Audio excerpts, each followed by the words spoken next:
Here we'll cover another nucleophilic addition reaction to aldehydes and ketones. This reaction is acid catalyzed hydration. Hydration, we are adding H2O. Okay, and now this one's acid catalyzed. So this is different from that previous addition of hydrogen cyanide that we looked at. In the addition of hydrogen cyanide, we have a basic solution, pH of 9 to 10. When we have an acid present, acid catalyzed hydration, for example, the first step of the reaction will be a little bit different. So let's do an example with a general scheme. So example, and then reaction scheme. We'll use acetaldehyde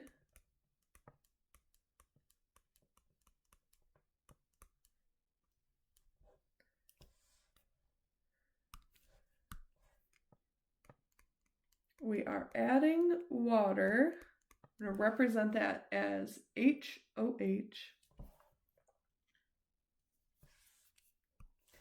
We have some acid present in solution. This is another reversible reaction. Now, the acid that's present could be sulfuric acid, it could be hydrogen chloride, hydrogen bromide. There are a lot of different options. As long as we have a strong enough acid for what's required in this reaction, we can have various acids present. The result of this reaction is, again, of course, addition to the carbonyl carbon. It is still bonded, that carbonyl carbon is still bonded to the hydrogen and the methyl group. It's bonded to the original oxygen, but now that's a single bond, and that oxygen has a hydrogen.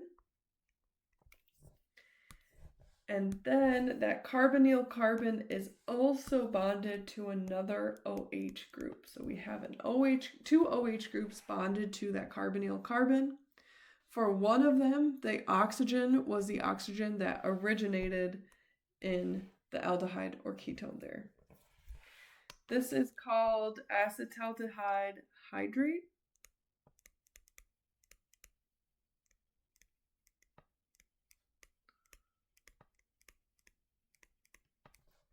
It's a type of molecule called a gem diol. The gem part communicates same atom, and then diol is two alcohol groups. Di for two, all for alcohol. So gem diol means we have two alcohol groups on the same atom, and that's what that acetaldehyde hydrate is. Okay, here's an example with a general reaction scheme. Let's go through the mechanism to understand what's happening here. So we'll start with acetaldehyde.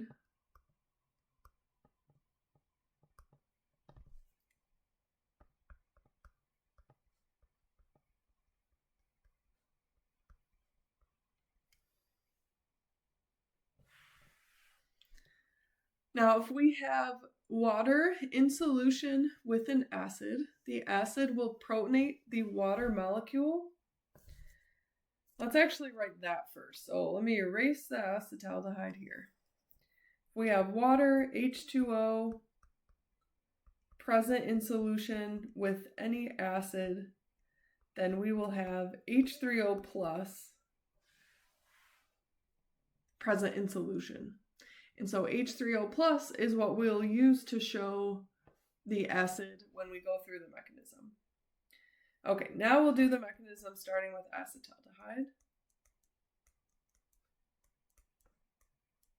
From an earlier video, we discussed that aldehydes and ketones are weakly basic at the carbonyl oxygen.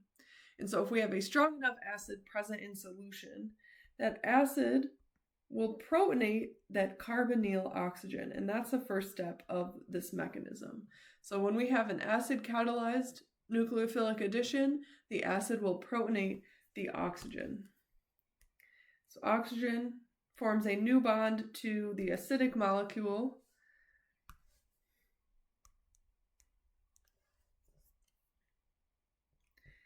And this is a proton transfer, reversible proton transfer reaction, where the product side we have almost the same molecule. We still have that double bond between carbon and oxygen, but now this oxygen is bonded to a hydrogen.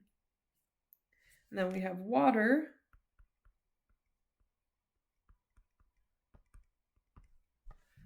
As the byproduct. Our oxygen is positively charged. This is sometimes referred to as an activating step. We are activating the carbonyl. Having that hydrogen bonded to oxygen there causes the oxygen to then pull electron density even further away from the carbonyl carbon. Oxygen is positively charged. It's sharing a lot of electrons, and it wants to own more electrons. It's more stable by owning more electrons. So the electrons in the pi bond between carbon and oxygen are even closer to the oxygen atom. And so the carbon has an even stronger partial positive charge here. That activates the carbonyl and makes that carbonyl carbon more susceptible to nucleophilic addition. Our nucleophile in this case is water. So the water molecule can then go bond to the carbonyl carbon and make the oxygen happy, give the pi electrons to the oxygen atom.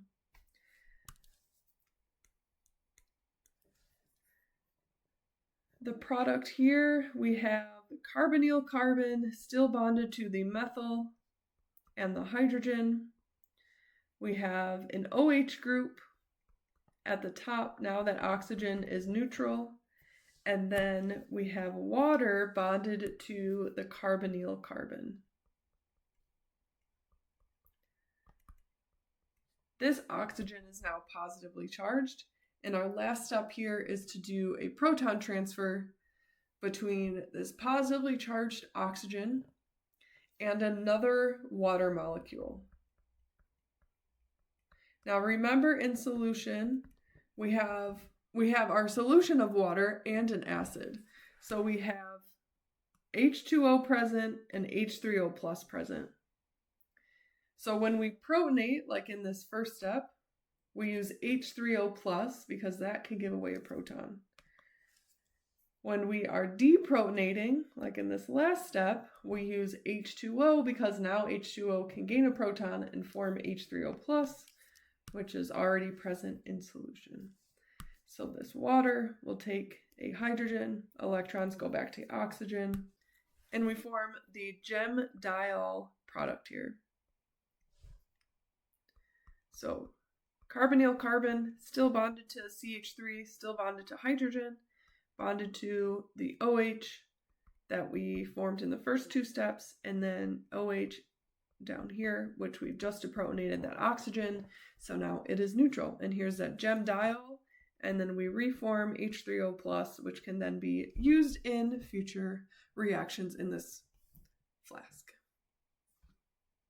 So this is the mechanism and general reaction scheme that we talked about previous in the video for acid catalyzed hydration or adding H2O to an aldehyde or ketone.